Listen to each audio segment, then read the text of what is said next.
አሜሪካ የኢራንን የኒውክሌር ክምችት በሰላምም ይሁን በኃይል መረከቧ የማይቀር ሀቅ መሆኑ እየገለጸች ትገኛለች። በትራምፕ እይታውን ኢራን በአሁኑ ወቅት በድርድር ጠረጴዛው ላይ ሁሉንም ነገር ተቀብላ ተስማምታለች የሚል አንድምታ ያላቸው ንግግሮችና ጽሁፎች ያጋሩ ይገኛሉ። ይህ ስምምነት ደግሞ ኢራን ለዓመታት የገነባችውንና እንደ ሉዓላዊነቷ ምልክት የምታየውን የበለጸገ ዩራኒየም ጭምር አሳልፋ ለመስጠት የወሰነችበት እንደሆነ እየተገለጸ ነው የሚገኘው። ፕሬዝዳንቱ ይህንን ሲናገሩ የድል አድራጊነት ስሜት ይንጸባረቅበታል። እንደርሳቸው አገላለጽ አሜሪካና ኢራን በጋራ በመሆን ይህንን የኒውክሌር ክምችት ከኢራን ምድር አንስተው ወደ አሜሪካ ያጓጉዙታል ሲሉ ተደምጠዋል። እውነታው ግን እሱ ነው ወይ የሚለውን ጥያቄ በስፋት እናነሳለን ዛሬ። ለምን ካላችሁ የኢራን የውጭ ጉዳይ ሚኒስትር ቃል አቀባይ እስማኤል ባካይ የኢራን የበለጸገ ዩራኒየም የትም አይሄድም፣ ወዴትም አሳልፈን አንሰጥም፣ ከኢራን ምድር ወጥቶ የሚሄድበት ነገር የለም፣ በድርድር ጠረጴዛ በንግግሮቻችን መካከልም ይህንን ጉዳይ ወደ ጠረጴዛው አላመጣነውም የሚል ጠንከር ያለ ምላሽን እየሰጡ ይገኛሉ። በዚህ ብቻ ቢያበቃ አይደለም። በአሜሪካና በኢራን መካከል ያለው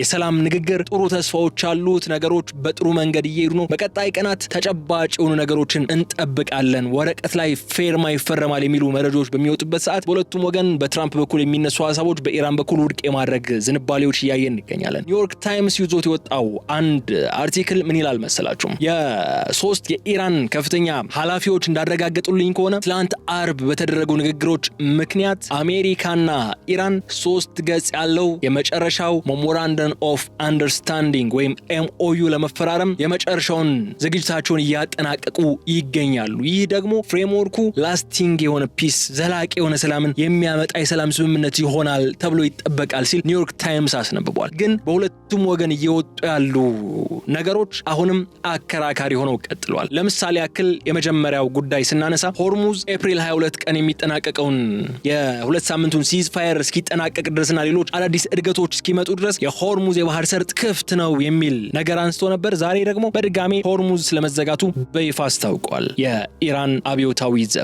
እነዚህ ሁኔታዎች ባሉበት አሜሪካ ዩራኒየሙን ከኢራን ጋር በመተባበር ይዘነው እንወጣለን በሚሉበት ሰዓት ኢራን ደግሞ ይህ ፍጹም ሐሰት ነው፣ በዚህ ጉዳይ ላይ እየተነጋገርን አይደለም እየተባባሉ ባሉበት ሁኔታ እውነታው ምንድነው? መሬት ላይ ያለው ነገር ምንድነው የሚለውን ነገር ዛሬ በስፋት እናነሳለን። ትራምፕ ምን እያሉ ነው? ከወደ ኢራን የሚወጡት ድምጾችስ ምንድነው የሚያሳዩን የሚሉትን ነገሮች በስፋት እንሄድባቸዋለን ዛሬ። ስለዚህ አብራችሁን በመቆየት እንድትከታተሉኝ ጋብዛችኋለሁ። የገበያ ሚዲያን የዩቲዩብ ገጽ ሰብስክራይብ ማድረጋችሁን እንዳትዘነጉ፣ ቪዲዮውን ላይክ አድርጉ፣ ሐሳብ አስተያየታችሁን በኮሜንት መስጫው ላይ አስቀምጡልኝ በማለት ወደ ዝርዝር ጉዳዮች ገባለሁ። ተከታዩን አጭር መሸጋገሪያ ሰምተን ስንመለስ በዝርዝር ጉዳይ እንገናኛለን። ስለዚህ አብራችሁን ቆዩ። እንኳን ለጌታችን ለመድኃኒታችን ለኢየሱስ ክርስቶስ የትንሣኤ በዓል በሰላም አደረሳችሁ። በ2% ቅድመ ክፍያ በ140 ሺህ ብር ብቻ የቤት ባለቤት ይሁኑ የሚላችሁ ጊፍት ሪል ስቴት በዓልን ምክንያት በማድረግ በታላቅ ቅናሽ በመሃል አዲስ አበባ በለገሃር በቦሌ አትላስ በተክለ ሃይማኖት በ22 በሲኤምሲ እንዲሁም በአያት ለአጭር ጊዜ የሚቆይ የሽያጭ መርሃ ግብር ላይ የመኖሪያ አፓርትመንቶችና የንግድ ሱቆችን 18 ካሬ ጀምሮ የቤት ባለቤት የሚሆኑበት እንዲሁም 45% የባንክ ብድር አመቻችቶላችኋል። ታዲያ ምን ይጠብቃሉ?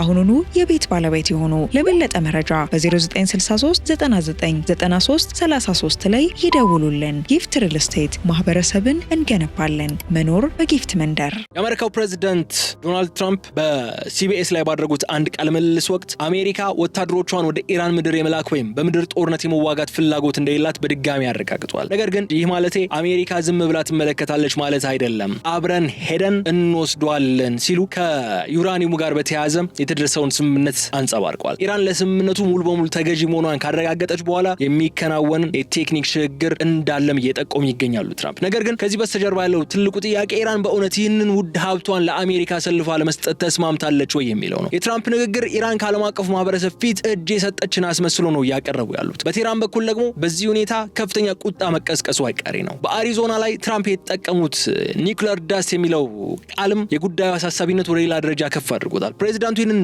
ዱቄት መሰል ንጥረ ነገር አሜሪካ በማንኛውም ሁኔታ እንደምትረከበው ሲናገሩ አስፈላጊ ከሆነ ቢቱ ቦምበሮች ሳይቀሩ ጥቅም ላይ ሊውሉ እንደሚችሉ ፍንጭ እየሰጡ ነው ያሉት። ይህ ማለት ደግሞ መሰላችሁ የዲፕሎማሲው በር ከተዘጋ የአሜሪካ ስትራቴጂክ አይሮፕላኖች የኢራንን የኒውክሌር ማዕከላት ኢላማ በማድረግ ክምችቱን ወደ አመድነት የመቀየር አማራጭ በእጃቸው ላይ ያለ የሚለውን ነው ያንጸባረቁ ያሉት። የሚያሳየን ደግሞ ፕሬዚዳንት ትራምፕ ድርድር እንደመጀመሪያ አማራጭ፣ ወታደራዊ እርምጃ ደግሞ እንደማይቀረው ሁለተኛው የማስገደጃ አማራጭ አድርገው እያቀረቡት ነው ያሉት። የሚያስገነዝበን ትልቁ እውነታ መስላችሁ በዋሽንግተን በኩል ያለው አቋም ምንም አይነት ኮምፕሮማይዝ የማይቀበል ዜሮ ሰም ጌም መሆኑ ነው። ወይ ዩራኒየሙን በሰላም ማስረከብ ወይ ደግሞ አሜሪካ በራሷ መንገድ እንድትወስደው መፍቀድ ነው አሁን ትራምፕ ዲማንድ እያደረጉ ያሉት። ይህ ሁኔታ ደግሞ ኢራንን እጅ እጅግ አስቸጋሪ የሆነ አጣብቂኝ ውስጥ ነው የሚከተት። የኢራን መንግስት የውጭ ጉዳይ ቢሮ ቃል አቀባይ ጉዳዩን በማስተባበል እጅግ ጠንካራ መግለጫ ነው ምላሽን ሰጥቷል። እንደ ኢራን አገላለጽ ከሆነ ሀገሪቱ የበለጸገ የዩራኒየም ክምችቷን ወደ ውጭ ሀገር ለማጓጓዝ የተስማማችበት ምንም አይነት ሁኔታ የለም። እንዲያውም ይህ ሐሳብ ከጅምሩ በድርድር ጠረጴዛው ላይም አልቀረበም የሚል ይዘት ያለው ምላሽን ነው የሰጡት የኢራን የውጭ ጉዳይ ሚኒስትር ቃል አቀባይ እስማኤል ባካይ። ይህ በዋሽንግተንና በቴህራን መካከል የሚታየው ፍጹም ተቃራኒ ተረክ ናሬቲቭ በዲፕሎማሲው ዓለም ውስጥ ደግሞ ትልቅ ጥያቄን የሚፈጥር መሆኑ የሚያከራክር አይደለም። ትራምፕ ኢራን ተስማምታለች ይላሉ፣ ኢራን ደግሞ አልተስማማንም በፍጹም እያለች ነው ያለች። በሁለቱ ሀገራት መካከል ያለው የመረጃ ክፍተት ወይም የታመቀ የፖለቲካ ሽኩቻ ምን ያህል የከረረ መሆኑን ያሳየናል። ለኢራን የበለጸገው ዩራኒየም ማለት ተራ ቁስ ወይም ወታደራዊ ወይም ሲቪል ማቴሪያል አይደለም። ለዓመታት የዘለቀውን የቴክኖሎጂ ምርምር፣ የቢሊዮን ዶላር ኢንቨስትመንትና ከሁሉም በላይ ደግሞ የሀገራዊ ክብርና የሉዓላዊነት ምልክት ነው ለኢራን ዩራኒየም ማለት ይህ ኢንሪች ዩራኒየም። ይህ ክምችት አሳልፎ መስጠት ማለት ደግሞ ኢራን ለበርካታ አስርት ዓመታት በምዕራባውያን ማዕቀብ ስር ሆና የገነባችውን የኒውክሌር አቅም ሙሉ በሙሉ አሳልፎ መስጠት ማለት እንደሆነ ነው በቴህራን ያሉ ከፍተኛ አመራሮች የሚገነዘቡት። የኢራኑ የውጭ ጉዳይ ቃል አቀባይ በሰጡት ማብራሪያ ሀገራቸው የኒውክሌር ቴክኖሎጂን የማልማት መብቷን ለማንም አሳልፋ እንደማትሰጥ ነው በድጋሚ ያረጋገጡት። ትራምፕ በጋራ ሆነን ከኢራን ምድር ይዘነው እንወጣለን የሚሉት ዩራኒየም ኢራን እንደ ቀጥተኛ የሉዓላዊነት ጥሰትና እንደ ትዕቢት ነው እየተመለከተችው ያለችው። እዚህ ጋር ልብ ሊባል የሚገባው ነጥብ መሰላችሁ ኢራን ይህንን ክምችት ወደ አሜሪካ ማጓጓዝ ማለት ወደፊት ለሚደረጉ ማናቸውም ድርድሮች ያላትን ትልቁን መደራደሪያ ወይም ባርጌኒንግ ቺፕ ማጣት መሆኑ በሚገባ ታውቃለች። ክምችቱ በቴህራን እጅ እስካለ ድረስ ዓለም አቀፉ ማህበረሰብ ከእሷ ጋር ለመደራደር ጠረጴዛ ዙሪያ ላይ ለመቀመጥ ይገደዳል። ያ ካርድ ከእጇ ጠፋ ማለት ግን ኢራን በጠረጴዛው ዙሪያ ያላት ተሰሚነት አደጋ ላይ ነው የሚወድቀው። ከዛም በላይ ግን የቴህራን ግትር ምላሽ በትራምፕ አስተዳደር ላይ ያለው አለመተማመን በግልጽ ነው የሚያሳየው። ኢራን ቀደም ሲል ከነበሩት ስምምነቶች አሜሪካ በነጠላ ውሳኔ መውጣቷን በማስታወስ አሁን ደግሞ ዩራኒየሙን ካስረከብን በኋላ አሜሪካ ቃሏን እንደማታጥፍ ምን ዋስትና አለን የሚል ስጋትም ጭምር ቢኖርባቸው የሚገርም አይሆንም። ትራምፕ ምንም አይነት ውጊያ አያስፈልግም ስምምነት ላይ ደርሰናል ነው እያሉ ያሉት። ግን እንደዛ ቢሉም ኢራን ይህንን ንግግር የሽወዳ ወይም ሀገሪቱ ለውስጥ ተቃውሞ የሚያጋልጥ የስነ ልቦና ጦርነት አድርጋ ነው እየቆጠረችው ያለችው። ከዚህ የምንረዳው ዋናው ነጥብ መሰላችሁ የፍጥጫው ዋናው ፖይንት ዩራኒየሙ ራሱ ብቻ አይደለም፣ ማን የበላይ ነው የሚለው የክብር ጥያቄ ነው የፍጥጫው ዋናው ማጠንጠኛ ነጥብ። ትራምፕ ኢራንን እሺ ብላ እጇ መስጠቷ አስመስለው ነው እያቀረቡ ያሉት። ኢራን ደግሞ በፍጹም አልተንበረከክንም፣ እንደዚህ አይነት ስምምነት አላደረግንም በማለት የዓለምን ትኩረት ለመሳብ እየጣረች ነው። ይሄ ቃላት ጦርነት ደግሞ በድርድር ጠረጴዛ ላይ ሊመጣ የሚችለው ማንኛውም ተስፋ ከወዲሁ ጥላ እያጠላበት ነው የሚገኘው። ቀደም ብዬ መግቢያ ላይ እንደነገርኳችሁ ኒውዮርክ ታይምስ ምንድነው እያለ ነው ያለው? በቀጣይ ቀናት ሁለቱ ሀገራት ሊያስማማ የሚችል 3 ገጽ ያለው ኤምኦዩ እየረቀቀ ነው ያለው፣ በቀጣይ ቀናት ይፈራረማሉ የሚል ሐሳብ ነው ኒውዮርክ ታይምስ እያስነበበ ያለው። ግን ደግሞ እንደዚህ አይነት ድምጾች እየተሰሙ ከቀጠሉ የሰላም ንግግሩ ተስፋ እዛው ጠረጴዛ ላይ የመቅረት እድል እንዲኖረው ሊያደርግ ይችላል። ትራምፕ በአሪዞና ለተሰበሰበው ህዝብ ንግግር ሲያደርጉ በኢራን እጅ የሚገኘው በከፍተኛ ደረጃ የበለጸገው ዩራኒየም ኒውክሌር ደስት ሲሉ ሰይሞታል። ሆኖም እዚህ ጋር ያለው ትልቁ የትርጉምና የሳይንስ ክፍተት የሚጀምረው በኒውክሌር ኢነርጂ ኢንዱስትሪም ሆነ በዓለም አቀፍ የአቶሚክ ኢነርጂ ኤጀንሲ IAEA መዝገበ ቃላት ውስጥ የኒውክሌር አቧራ ወይም ኒውክሌር ደስት የሚባል ቴክኒካዊ ቃል የለም። ትራምፕ ይህንን ቃል መጠቀማቸው እንዲሁ በስህተት ያደረጉት ግን እንዳይመስላችሁ ውስብስብ የሆነውን የኒውክሌር ፖለቲካ ለተራው ህዝብ በቀላሉ ለመረዳት እንዲቻል ወይም ሲምፕሊፋይ ለማድረግ የታለመ ስትራቴጂ ነው የሚመስለው። ዩራኒየም ሲበለጽግ በጋዝ መልክ ሄክሳፍሎራይድ ወይም በጠንካራ ብረት መልክ ሊሆን ይችላል። ነገር ግን እንደ ነጭ ዱቄት ተደርጎ መገለጹ የቁሳቁሱን አደገኛነትና ሚስጥራዊነት ቀንሶ እንደ ማንኛውም በቀላሉ ተጠቅልሎ እንደሚወሰድ ተራ ንብረት አድርጎ ለማሳየት የተደረገ የስነ ልቦና ጦርነት ጥበብ ነው። ትራምፕ ይህንን አቧራ አሜሪካ ታገኘዋለች ሲሉ ደግሞ ጉዳዩን ከሳይንሳዊ ውስብስብነቱ አውጥተው ወደ ተራ የንብረት ባለቤትነት ክርክር ነው ያወረዱት። ይህ የቃላት አጠቃቀም ግን በባለሙያዎች ዘንድ ከፍተኛ ጥያቄን አስነስቷል። ከፍተኛ ደረጃ ላይ የበለጸገ ዩራኒየም ወይም ሃይሊ ኢንሪችድ ዩራኒየም ለኒውክሌር ጦር መሳሪያ ዝግጅት ዋነኛው ግብአት ነው። ይህ ንጥረ ነገር አቧራ ብሎ መጥራት የጉዳዩን የደህንነት ስጋት ደረጃ ዝቅ ሊያደርገው ይችላል ወይስ ከፍ የሚለው ጥያቄ ውስጥ ገብቷል። ትራምፕ በንግግራቸው ውስጥ ይህ ነጭ ዱቄት በቢቱ ስትራቴጂክ ቦምብ ጣይ አይሮፕላኖች አማካኝነት ሊፈጠር እንደሚችል መጥቀሳቸው ደግሞ ይበልጥ ግራ የሚያጋባ ሆኖ ተወስዷል። ቢቱ ቦምበር አይሮፕላኖች በተለምዶ የከርሰ ምድር ምሽጎችን ሰብረው የሚገቡ በንከር ባስተር ቦምቦችን ለመጣል የሚታወቁ ናቸው። እዚህ ጋር ነው የትራምፕ ንግግር ትክክለኛ ፍቺ ምንድነው ብለን መጠየቅ የሚገባን። ፕሬዝዳንቱ አቧራ ሲሉ ምናልባትም ኢራን ለዓመታት የገነባቸው የኒውክሌር ፕሮግራም በአሜሪካ የአየር ጥቃት ወደ አመድነትና ወደ ፍርስራሽነት ሊቀየር እንደሚችል በተዘዋዋሪ እያስጠነቀቁ ነው ያሉት ተብሎ ተሰግቷል። አሜሪካ ያንን አቧራ ትረከባለች ማለታቸው ደግሞ ኢራን ቁሳቁሱን በሰላም ካላስረከበች አሜሪካ ማዕከላቱን ደምስሳ የተረፈውን ፍርስራሽ ጠራርጋ እንደምትወስድ የሚገልጽ ስውር ወታደራዊ መልእክት አለው። ይህ አይነቱ ትረካ ደግሞ በዲፕሎማሲው መድረክ ላይ ያለውን ውጥረት ወደ ቴክኒካዊና ወታደራዊ ፍጥጫን ያሸጋግረዋል። ከዚህ የምንረዳው ትልቁ ነጥብ መሰላችሁ ትራምፕ ቋንቋን እንደ መሳሪያ እየተጠቀሙ መሆኑን ነው። ውስብስብ የሆነውን የኒውክሌር ፊዚክስ ወደ አቧራና ነጭ ዱቄት በማውረድ የአሜሪካን የበላይነትና የኢራንን ተጋላጭነት ለዓለም ሕዝብ በቀላሉ በሚገባ መልኩ እየሳሉለት ነው የሚገኙት። ይሄ ቃላት አጠቃቀም ደግሞ በቴህራን ያሉ ሳይንቲስቶችና ፖለቲከኞችም ቢያበሳጫቸውም እንኳን በትራምፕ ደጋፊዎች ዘንድ ግን አሜሪካ የፈለገችውን የማግኘት አቅም አላት የሚል ጠንካራ ስሜት እንዲፈጠር አድርጓል።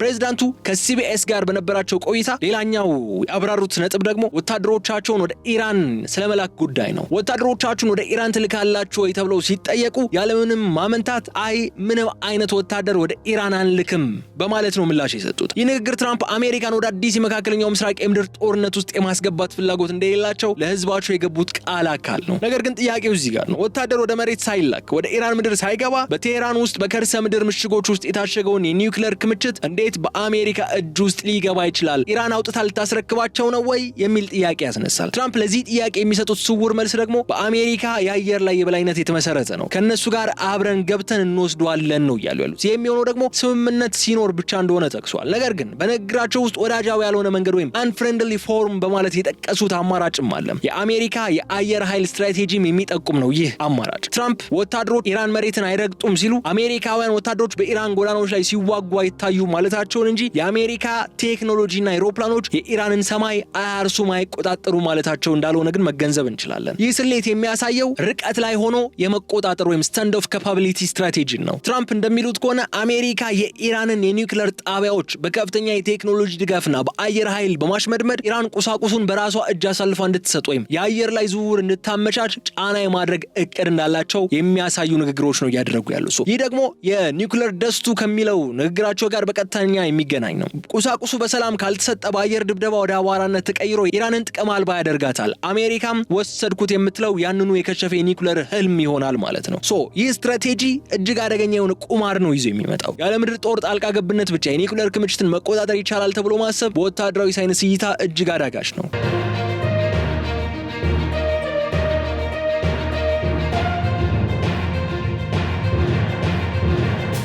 የኢራን የኒውክሌር ማዕከላት ለምሳሌ እንደ ፎርዶ ያሉት በተራራዎች ውስጥ በጥልቀት የተቆፈሩና የተቀበሩ ከአየር ድብደባም የተደበቁ ናቸው። ትራምፕ ምንም ወታደር አያስፈልገኝም ሲሉ ምናልባት በኢራን መንግስት ውስጥ መፈንቅለ መንግስት እንዲፈጠር ወይም የውስጥ መፈራረስ እንዲመጣ በማድረግ አዲሱ የሚመጣው አካል ቁሳቁሱን በፈቃደኝነት እንዲያስረክብ የማድረግ ፖለቲካዊ ተስፋ ሊኖራቸው ይችላል። ከዛ በላይ ግን ትራምፕ በጋራ ሆነን ነው የምንወስደው፣ አብረን ገብተን ይዘው ነው እንወጣለን ሲሉ አሜሪካ ኢንሪችድ ዩራኒየሙን ለመረከብ የራሷን የትራንስፖርት አይሮፕላኖችና የደህንነት ቡድኖች ወደ ኢራን አየር ማረፊያዎች እንደምትልክ የሚጠቁም ሆኖ አልፏል። ይህ ደግሞ ያለ ወታደራዊ ጫና የማይታሰብ ነው።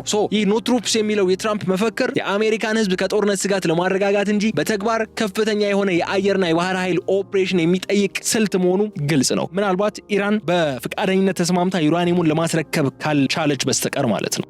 ፕሬዚደንቱ በንግግራቸው ወቅት ቢቱ ቦምበርን መጥቀሳቸው ዝም ብሎ ተራ ንግግር አይደለም ተብሏል። ትልቅ መነጋገሪያም ሆኗል በወታደራዊ ተንታኞች ዘንድ። ቢቱ ስፒሪት ወይም ተደብቆ የመብረር አቅም ያለውና በዓለም ላይ እጅግ ዘመናዊ ስትራቴጂካዊ ቦምብ ጣይ አይሮፕላን የሆነው ይህንን አይሮፕላን መጥቀስ ማለት እንዲሁ ለፉከራ የተደረገ አይደለም። ለቴህራን የተላከ እጅግ ግልጽ የሆነ ወታደራዊ መልእክትን ያዘለ ነው። ቢቱ አይሮፕላን በተለይ የተነደፈው የጠላትን የአየር መከላከያ ስርዓት ሰብሮ በመግባት በከርሰ ምድር ውስጥ በጥልቀት የተሸሸጉ የኒውክሌር ማዕከላትና ሌሎች ምሽጎችን ለማውደም ነው። ትራምፕ እኛ በዛ መንገድ ለመውሰድ ተዘጋጅተን ነበር ሲሉ አሜሪካ የኢራንን የኒውክሌር ምሽጎች ለማፈንዳት የሚያስችል ማሲቭ ኦርዲናንስ ፔኔትሬተር ወይም ኤምኦፒ የተሰኙ ግዙፍ ቦምቦችን የመጠቀም ዝግጁነት እንዳላት ያሳወቁ ነው ያሉት። ይህ አይሮፕላን በቴህራን ሰማይ ላይ ከታየ ትርጉሙ ድርድር አብቅቷል ማለት ነው። ይህ አይሮፕላን አማራጭ ሆኖ ቀረበ ማለት ሰላማዊ መንገድ አብቅቶለታል ማለት ነው። ትራምፕ ይህንን ኃይል አቧራ ፈጣሪ አድርገው ዩራኒየሙን ወደ ደስት ወይም ወደ አቧራ የሚቀይር አድርገው ማቅረባቸው ደግሞ ኢራን ያከማቸችው ዩራኒየም በሰላም ለአሜሪካ አሳልፋ ካልሰጠች በቢቱ ቦምቦች ተመቶ ጥቅም አልባ ፍርስራሽ እንደሚሆን የሚገልጽ የማስጠንቀቂያ ደወል ነው። እዚህ ጋር ነው የትራምፕ የኒውክሌር አቧራ ትርክቱ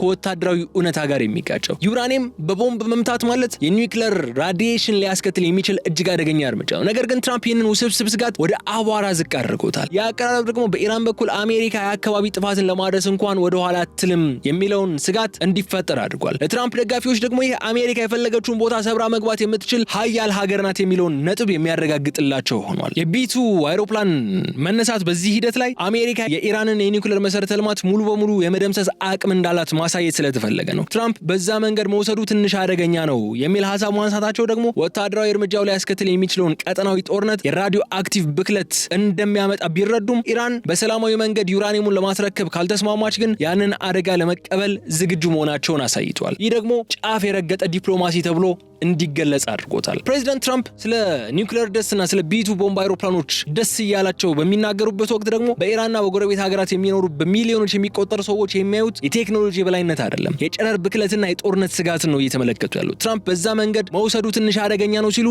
እንደዛ አይደለም እውነታው። ትንሽ አደገኛ አይደለም፣ በጣም አደገኛ ነው። የአደጋ በቀጥታ የሚመለከተው ደግሞ በኒውክሌር ማዕከላቱ ዙሪያ የሚኖሩ ንጹሃን ዜጎች ነው። ይህ ፍጥጫ በኢራን ህዝብ ላይ የሚፈጥረው ስነልቦናዊ ጫና እጅግ ከፍተኛ ነው። በቴህራን መንገዶች ላይ የሚራመድ አንድ ተራ ዜጋ በሀገሩ መሪዎች አልተስማማንም በሚል ጽኑ አቋምና በትራምፕ ሁሉንም ነገር ተቀብለዋል በሚል የድል ንግግር መካከል ግራ ተጋብቶ ያለበት ወቅት ነው ያለው። በአንድ በኩል ለዓመታት የዘለቀውና የሰውን ህይወት የፈተነው የኢኮኖሚ ማዕቀብ እንዲነሳ ይፈልጋል። በሌላ በኩል ደግሞ የሀገሩ ሉዓላዊነት ተጥሶ የኒውክሌር ሀብቱ በአሜሪካ አይሮፕላኖች ተጭኖ ሲወሰድ ማየት ደግሞ ለአንድ ኢራናዊ ትልቅ ውርደት ሆኖ የሚቆጠር ነው። ትራምፕ ይህንን የህዝብ ስሜት በመረዳት በንግግራቸው ውስጥ ምንም አይነት ውጊያ አያስፈልግም የሚል ተስፋ እንኳን ቢሰጡም በተግባር ግን በኢራን ውስጥ ያለውን የውስጥ ፖለቲካ ሚዛንን እያናጉት ነው ያሉት። ከዚህም በላይ ግን የትራምፕ የንግግር ስልት ሆን ተብሎ በኢራን አመራሮችና በህዝቡ መካከል የመተማመን ክፍተት ለመፍጠር የታለመ ነው የሚመስሉ። ኢራን ተስማምታለች ብለው ለዓለም ሲናገሩ በኢራን ውስጥ የሚገኙ የተቃዋሚ ኃይሎች ወይም ጠንካራ አቋም ያላቸው ወታደራዊ ክፍሎች መንግስታቸውን ሚስጥራዊ ስምምነት አድርጓል የሚል ጥርጣሬ እንዲያድርባቸው አድርጓል። ይህ ደግሞ በሀገር ውስጥ አለመረጋጋትን ይፈጥራል።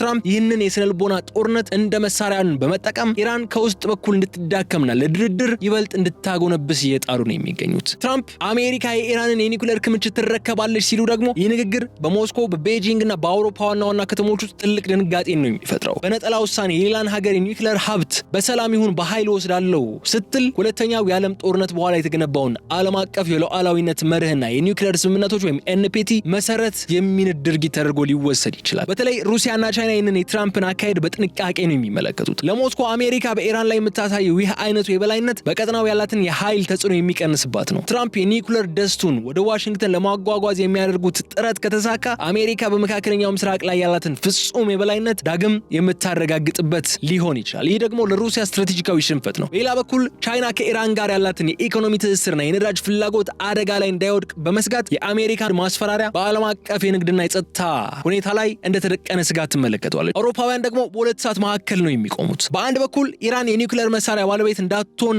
ይፈልጋሉ። በሌላ በኩል ደግሞ ትራምፕ የሚከተሉት የጉልበት ዲፕሎማሲ ቀጠናውን ወደማይወጣበት የጦርነት ማጥ ውስጥ ይከተዋል የሚል ስጋት አላቸው። ትራምፕ ኢራን ተስማምታለች ሲሉ አውሮፓውያን ድርድርን እንደ ብቸኛ አማራጭ የሚመርጡ ስለሆኑ ደስታን ሊሰማቸው ይችላል። ግን አሜሪካ ከንግግር ይልቅ ወደ ተግባር መሸጋገሯ ወይም ለመሸጋገር እያቀረች ስለመሆኗ እያሳየች ነው ያለችው። ይህ ደግሞ አሜሪካ ከመደበኛ አጋሮቿ ጋር ያላትን ግንኙነት የሚፈታተን ክስተት ነው። እዚህ ጋር ነው ትልቁ ጥያቄ የሚነሳው። አሜሪካ ይህንን የዩራኒየም ክምችት በኃይል ለመውሰድ ብትሞክር የዓለም አቀፉ አቶሚክ ኢነርጂ ኤጀንሲ ሚናው ምንድን ነው የሚሆነው? ትራምፕ የኤጀንሲው መደበኛ አሰራርን ወደ ጎን በመተው እኛ ገብተን እንወስደዋለን ማለታቸው ዓለም አቀፍ ተቋማት ያላቸውን ተአማኒነት ጥያቄ ውስጥ የሚከት ነው። ይህ አካሄድ ደግሞ የሀያላን ህግ ወይም ሎ ኦፍ ዘ ፓወርፉል ከዓለም አቀፍ ህግ በላይ ተሰሚ ወይም ከዛ በላይ መሆኑን የሚያሳይ አደገኛ አርአያነት ሊሆን ይችላል።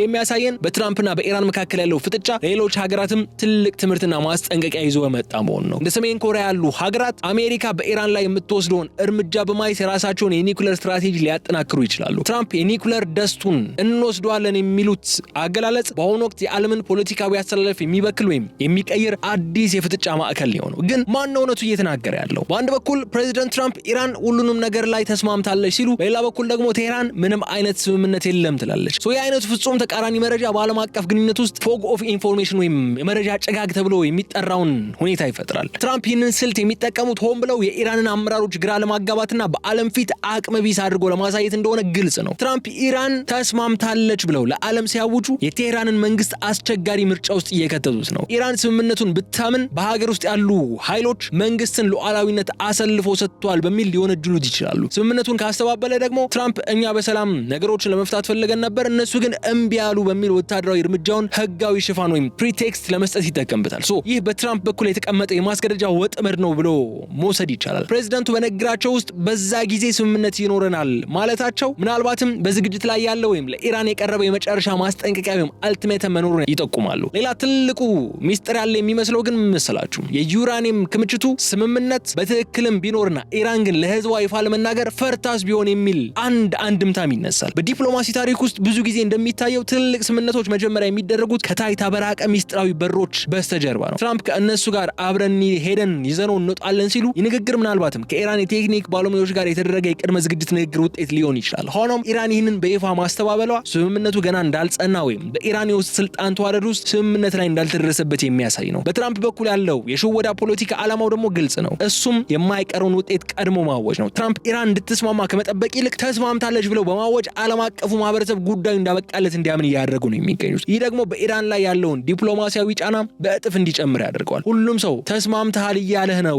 ለምን ትቃወማለህ የሚል ድባብን ይፈጥራል። ከዚህ የምንረዳው ደግሞ ሌላኛው ነጥብ መሰላችሁ እውነት ያለው ከቃላቱ በስተጀርባ መሆኑን ነው። በትራምፕ የድፍረት ንግግርና በኢራን መከላከያ መካከል ያለው ክፍተት ወደፊት ሊመጣ ለሚችለው ትልቅ ፍንዳታ ወይም አስገራሚ ስምምነት መንገድ ጠራጊ ሊሆን ይችላል። ትራምፕ ውጊያ አያስፈልግም ሲሉ ሰላምን እየሰበኩ ብቻ አይደለም ያሉት፣ ኢራን እጅ ከመስጠት ውጪ ሌላ አማራጭ የለሽም የሚለውን ነገር ነው እየነገሯት ያሉ። አሁን የደረስንበት ነጥብ የኒውክሌር አቧራ ወይም ኒውክሌር ደስት ተብሎ የተሰየመው የዩራኒየም ክምችት እንዲሁ የኬሚካል ንጥረ ነገር መሆኑ ቀርቶ አሁን የዓለምን የፖለቲካ የበላይነት መፈተኛ ሆኗል። ፕሬዚዳንት ዶናልድ ትራምፕ የፈጠሩት ተረክ እንዲሁም ኢራን የያዘችው የመከላከል አቋም መጨረሻው ወይ ታሪካዊ ስምምነት ካልሆነ ደግሞ እጅግ አስከፊ ግጭት መሆኑ የማይቀር መሆኑ የሚያጠራጥራለም። ትራምፕ በንግግራቸው ላይ በጉልበት መውሰዱ ትንሽ አደገኛ ነው ብለው ያስቀመጡት ነጥብ ለወደፊቱ ትልቅ ትንቢት ያዘለ ነው። አሜሪካ ይህንን ክምችት በሰላም ተረክባ ወደ አገሯ ካጓጓዘች ይህ በትራምፕ የፖለቲካ ዘመን እጅግ ስኬታማ የዲፕሎማሲ ድል ተደርጎ ነው የሚመዘገበው። ይህ ደግሞ ኢራን የኒውክሌር ጦር መሳሪያ ባለቤት የመሆን ህልሟ ለአንዴና ለመጨረሻ ጊዜ የምታቋርጥበት ማረጋገጫ ይሆናል። ሆኖም ግን ይህ ውጤት የሚመጣው ኢራን የሉዓላዊነት ክብሯን መስዋዕት አድርጋ ለትራምፕ የኒውክሌር አቧራ ትረካ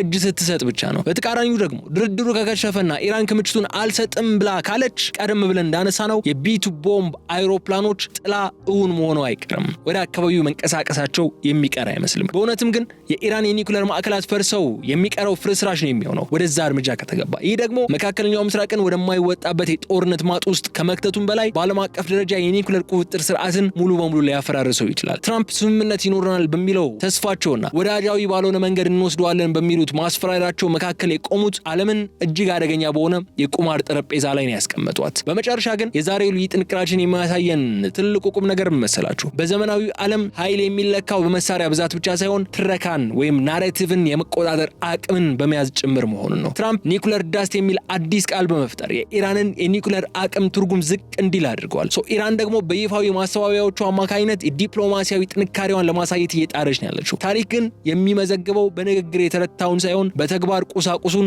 በእጁ ያስገባውን ወገን ነው። ይህ ፍጥጫ በሚቀጥሉት ወራት ወይ በዋሽንግተን ላቦራቶሪ በሚቀመጥ የበለጸገ ዩራኒየም ካልሆነ ደግሞ በኢራን በረሃዎች ላይ በሚበተን የጦርነት አመድ ይደመደማል የሚሉ ስጋቶች አይለዋል። የዓለም ሕዝብ በትራምፕ ታላቅ ስምምነትና በቴህራን ጽኑ ተቃውሞ መካከል ያለው ውጤት በጉጉትና በስጋት እየተጠባበቀ ነው ያለው። የኒውክሌር ዳስቱ ሚስጥር ሲገለጥ ግን አዲሱ የዓለም ኃይል አስተላለፍም አብረው መገለጡ አይቀርም በማለት የዛሬውን ልዩ ጥንቅራችን እዚህ ላይ እናጠቃላለን። በሌላ ርዕስ በሌላ ጉዳይ በቀጣይ እስክንገናኝ ድረስ እዚህ ላይ እንሰናበታለን። የገበያ ሚዲያን የዩቲዩብ ገጽ ሰብስክራይብ ማድረጋችሁ እንዳዘነጉ፣ ቪዲዮውንም ላይክ አድርጉ። ሐሳብ አስተያየታችሁን በኮሜንት መስጫው ላይ እንድታስቀምጡልኝ በድጋሚ ጋብዛችኋለሁ። በቀጣይ በሌላ ጉዳይ እስክንገናኝ ድረስ በቸር ሰንብቱልኝ። ሰላም።